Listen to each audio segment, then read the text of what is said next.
Yeah, I'm back on my website, my channel here. I wish you all would subscribe to it so I can continue to do this. This is Ron Rosas, and I've beaten the best players in the world from 1970 to 1995. I beat them all, world champions, and I'd like to just give you a few tips right now. Right now, people when they put high English, when you put high, all you can see is the top of the cue. When you're aiming for high, I can't see the bottom of the cue, and that's the mistake a lot of amateurs make, is to line up the top of the cue, and that's not going to hit the cue ball when you put high English. The bottom of the tip, so you're going to go up like a half a tip higher. Now you're going to get to feel the bottom of the tip hitting the cue ball, and that's the proper way to put high English. One more thing, a bridge. To make a bridge is pretty simple. What I do is I put my thumb on the middle joint, right here like that. Then I take the pointing finger, put it right on top of the thumb like that, and spread my other fingers. Look what I have right there. The perfect bridge.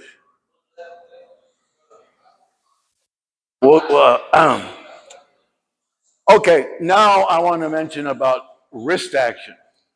I myself, my normal stroke, I won't take it back with wrist. I'll take it back with the arm, but when I come in, usually I'll add the wrist with the arm. So I'll have two hinges for the power. But someone like Joe Salazar, a great player, great bar table player, uses no wrist, none. I played him many times. He's a top player, professional. But if you look at the wrist action in Joe Salazar, there is no wrist. He comes through like that, and usually he puts a follow through for the power because he doesn't have the power from the wrist. Once again, he'll hold it like this, and he had a pretty solid grip. He didn't use the fingers hardly at all. Pretty solid like this, and went like that. And I'd like to mention about now. I'd like to talk about pool, beating the best players in the world, such as Earl Strickland. He's a great friend of mine. Right now, he's making $250 for everyone wants to challenge him in a race of 9-ball, and the house is paying him thousands just to show up. And this is the guy that I beat the first 4 times I played him in pro tournaments. I beat him at the Sands Hotel in Reno, Nevada. That was like 1988. And I beat him at a Hollywood billiards tournament before the downstairs Hollywood billiards tournament was condemned. I beat him there. And that tournament I come in fourth. And I beat him in a Reno warm-up in Long Beach. He had just beaten Earl Strickland. Not Earl Strickland, I'm sorry. He just beat Kim Davenport at hard times. 4-day tournament, he wins $7,000, Earl Strickland. Then right after that, they had a tournament right away. Yankee Doodles in Long Beach. It was billed as a Reno warm-up because he was going to Reno after that. Anyways, I played him there, and it was $50 to get in, $700 for first, $400 for second, and it was a 2-day tournament, race to 7. I beat him for the hot seat. Me and him were the two that hadn't lost. I beat him pretty easily, like 7-4 or something like that. Now he beats somebody else, then he plays me again.